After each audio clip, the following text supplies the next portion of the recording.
দেখো, আমরা উপপাদ্য শুরু করব। এর আগে আমরা ক্লাস 8-এ উপপাদ্য পড়েছি। ক্লাস 8-এ যে উপপাদ্য পড়েছি, এর আগে পর্যন্ত যে উপপাদ্য ছিল সেগুলো পড়েছি। এটি ক্লাস 9-এর ফার্স্ট উপপাদ্য, প্রথম উপপাদ্য। তোমাদের কি আছে? সামান্তরিক সংক্রান্ত উপপাদ্য। কি বলেছে দেখো, সামান্তরিক কাকে বলে আমরা এর আগে শিখলাম। এবার এই উপপাদ্যতে কি বলেছে দেখো, যে কোনো সামান্তরিকের প্রতিটি কর্ণ সামান্তরিককে দুটি সর্বসম ত্রিভুজে বিভক্ত করে। বিপরীত বাহুগুলির দৈর্ঘ্য সমান, বিপরীত কোণগুলি মানে সমান হয়, এটা বলেছে এখানে। তাহলে দেখো, কি প্রমাণ করতে হবে প্রথমে আমাদের? না, সামান্তরিকের একটা কর্ণ, যে সামান্তরিকটা আছে ওই সামান্তরিককে দুটি সর্বসম ত্রিভুজে বিভক্ত করে। এবার সর্বসম ত্রিভুজ কি? সর্বসম ত্রিভুজ কি এর আগে আমরা ক্লাস 7-এ পড়ে এসেছি। সর্বসম ত্রিভুজ কি? না, দুটো ত্রিভুজ থাকবে। এই দুটি ত্রিভুজের যদি সব কিছু সমান হয়ে যায়, বাহু, কোণ, সব যদি সমান হয়ে যায়, তাহলে সেই ত্রিভুজ দুটিকে সর্বসম ত্রিভুজ বলবো। এবার এই ত্রিভুজ সর্বসম প্রমাণ করানোর জন্যে আমাদের কটি সূত্র রয়েছে। কি কি সূত্র রয়েছে দেখো। 1 নম্বর সূত্র রয়েছে আমাদের। 1 নম্বর সূত্র কি রয়েছে দেখো সর্বসমতার? না, S A S. S S মানে কি? বাহু, কোণ, বাহু। এস এস মানে কি? বাহু, কোণ, বাহু। অর্থাৎ একটা বাহু, তাদের মধ্যবর্তী কোণ আর একটা বাহু, মানে দুটো বাহু সমান এবং তাদের মধ্যবর্তী কোণ যদি সমান হয়, তাহলে সেই দুটি ত্রিভুজকে আমরা সর্বসম বলতে পারি। অর্থাৎ কি, যদি এই যে ত্রিভুজ দুটো রয়েছে, এই দুটো বাহু আর তাদের মধ্যবর্তী কোণ, সে যে কোনো দুটো বাহু হতে পারে, কিন্তু তাদের মধ্যবর্তী কোণটাই হতে হবে, অন্য কোণ হলে হবে না। ঠিক আছে, এটা গেল এস এস। দ্বিতীয় সূত্র রয়েছে এ এ এস, মানে কি? কোণ, কোণ, বাহু। মানে এটা কি? যে কোনো দুটি কোণ সমান, যে কোনো দুটি কোণ সমান, আর যে কোনো একটি বাহু সমান যদি হয়, যে কোনো দুটি কোণ সমান আর যে কোনো একটি বাহু যদি সমান হয়, তখন সেই দুটি ত্রিভুজকে সর্বসম বলবো। আর কি রয়েছে দেখো, এস এস এস, অর্থাৎ কি? বাহু, বাহু,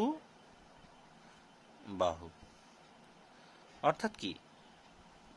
অর্থাৎ যে যদি দুটি ত্রিভুজের প্রত্যেকটি বাহু সমান হয়, তখন সেই ত্রিভুজটিকে আমরা সর্বসম বলতে পারবো। অর্থাৎ কি, তাদের সবকিছু সমান বলতে পারবো। কিন্তু খেয়াল রাখবে যে প্রত্যেকটি বাহু সমান হলে সর্বসম হয়, প্রত্যেকটি কোণ সমান হলে সর্বসম হয় না। অর্থাৎ এই এ এ এ এরকম কিন্তু কোনো সূত্র নেই। সেক্ষেত্রে ত্রিভুজ দুটিকে আমরা বলবো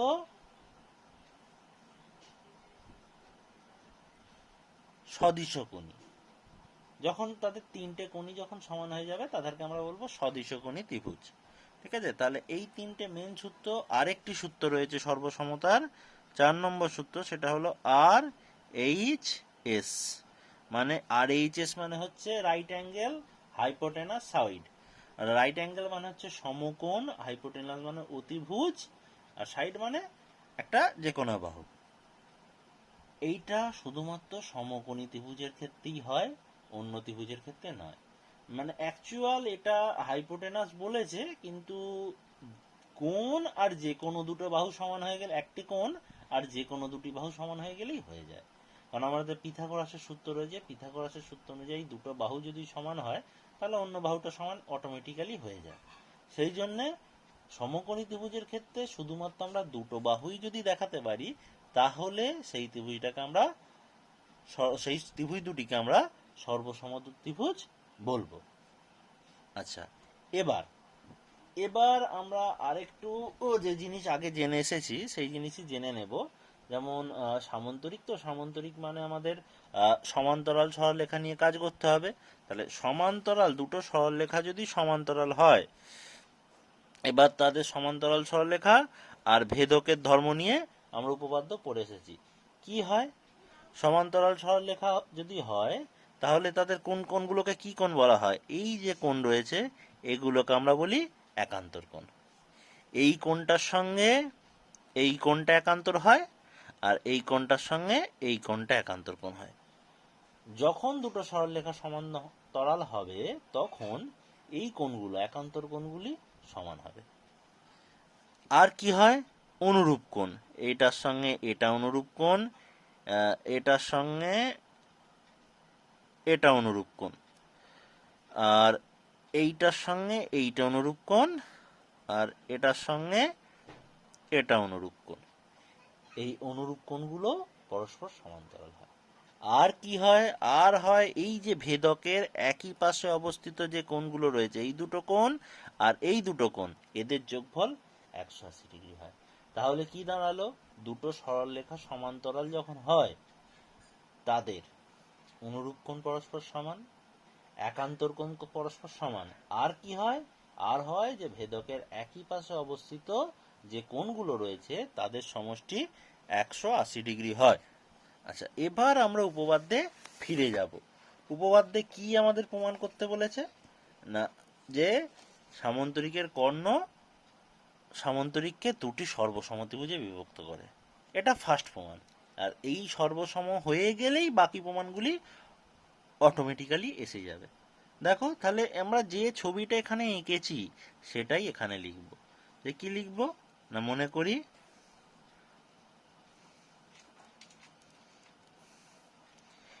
এ বি সি ডি একটি সামান্তরিক।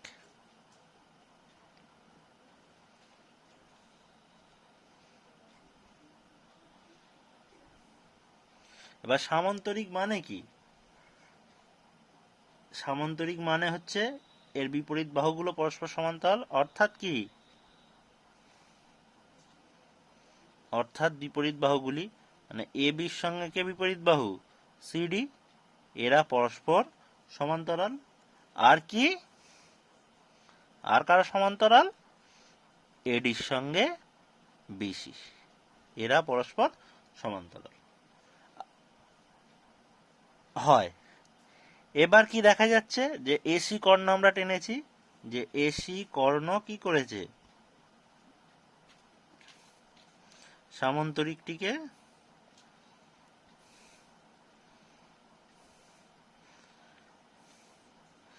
দুটি ত্রিভুজে বিভক্ত করেছে।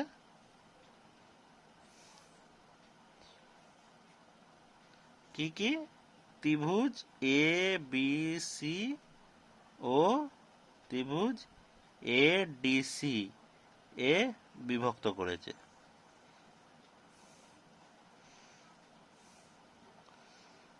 এটা ছবিটা গেল। এবার আমাদের কি প্রমাণ করতে হবে দেখা যাক। যে এই দুটো ত্রিভুজ সর্বসম প্রমাণ করতে হবে।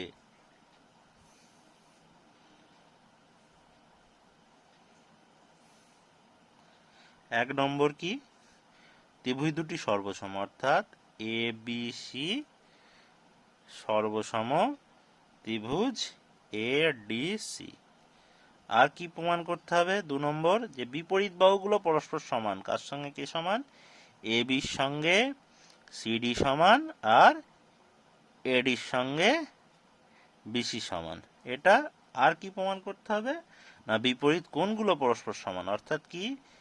এ বি সি ইকুয়াল টু বিপরীত কোণ, এটার সঙ্গে এটা এ ডি সি। আর কি? এটার সঙ্গে এটা প্রমাণ করতে হবে কি? B A D equal to B C D, এটা প্রমাণ করতে হবে। আচ্ছা, দেখা যাক কিভাবে প্রমাণ করব।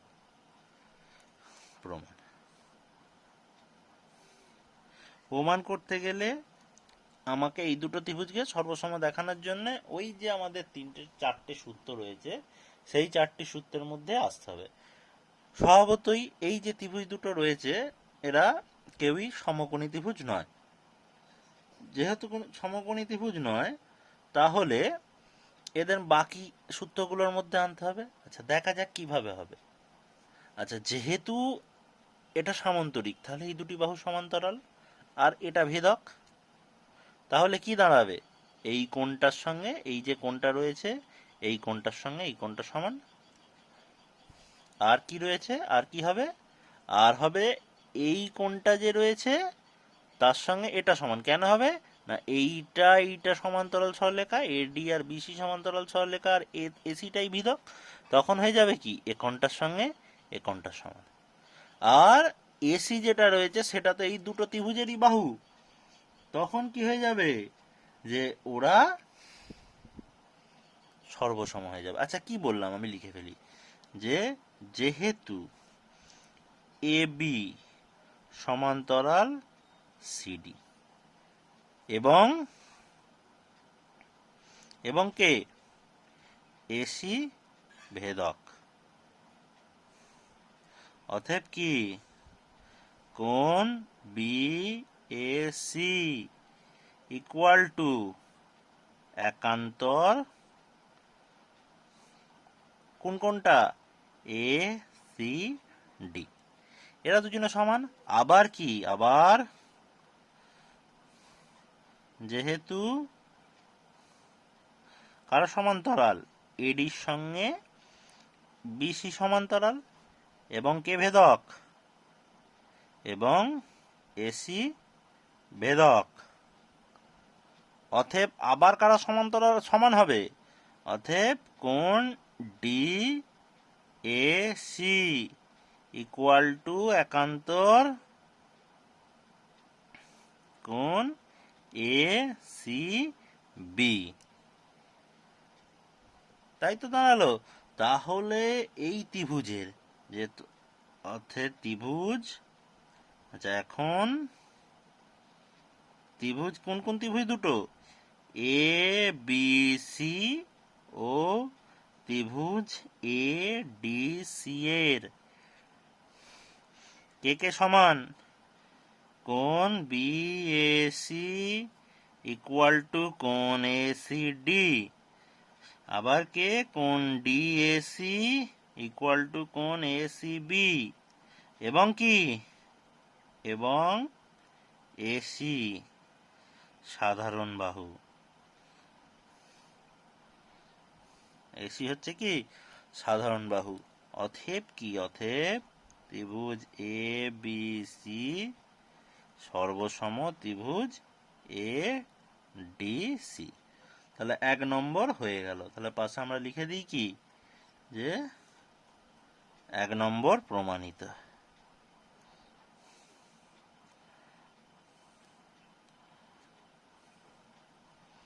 আচ্ছা যেহেতু এই যে ত্রিভুজগুলো পরস্পর কি পরস্পর সর্বসম, তাহলে কি তাদের বাহুগুলিও পরস্পর সর্বসম হয়ে যাবে। যেহেতু এই যে ত্রিভুজ দুটি রয়েছে এরা পরস্পর সর্বসম, তাহলে তাদের কি বাহুগুলিও পরস্পর সর্বসম হয়ে যাবে।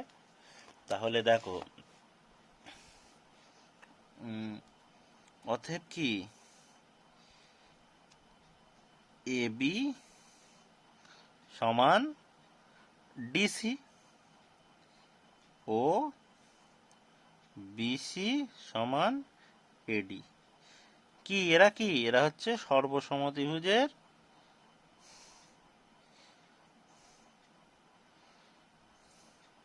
অনুরূপ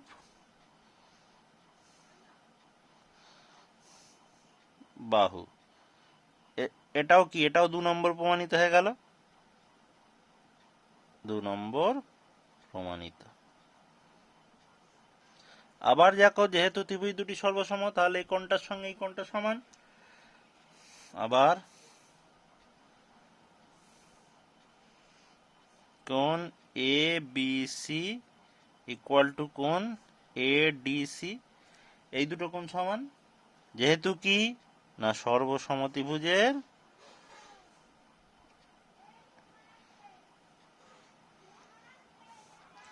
অনুরূপ কোণ।